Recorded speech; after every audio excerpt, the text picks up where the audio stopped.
റാം നാരായൺ റാം. ആജ്ഞാചക്രത്തിൽ മനസ്സിനെ കേന്ദ്രീകരിച്ച് ജപം ചെയ്യണം. മനസ്സ് ലഗ്നമായാലും അല്ലാതിരുന്നാലും ഏതെങ്കിലും ആലോചന, ചിന്ത അല്ലെങ്കിൽ ഭാവന വന്നാലും നിങ്ങൾ ചെയ്യുന്ന ജപം കുറിച്ച് തന്നെ ചിന്തിക്കണം. നിങ്ങളെക്കുറിച്ച് ഒന്നേ ചിന്തിക്കേണ്ടത് ഞാൻ ഇരുന്നു ജപം ചെയ്യുകയാണ് എന്നത് മാത്രം. പാപം വരാതെ ഇരിക്കേണ്ടതുപോലെ വിശപ്പ് ഇല്ലാതാക്കുന്ന ഭക്ഷണം കഴിക്കരുത്.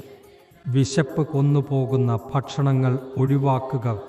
രാവിലെ എഴുന്നേറ്റതുടൻ ചായ കുടിക്കരുത്. അതിനു പകരം കഴിവിനനുസരിച്ച് ചായയുടെ വെള്ളം, മിശ്രിത ജലം, ശർക്കരയും ഇഞ്ചിയും, മധുരം, വെള്ളം, പാലുപോലുള്ളതൊക്കെ ഉപയോഗിക്കുക. അതുവഴി ശരീരം തണുത്തിരിക്കാം.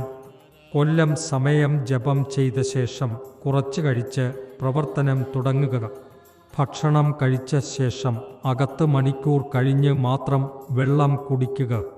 ഇത് ഗ്യാസ് ഉണ്ടാകുന്നത് തടയും. ഗ്യാസ് പ്രശ്നമുള്ളവർക്ക് ആശ്വാസം നൽകും.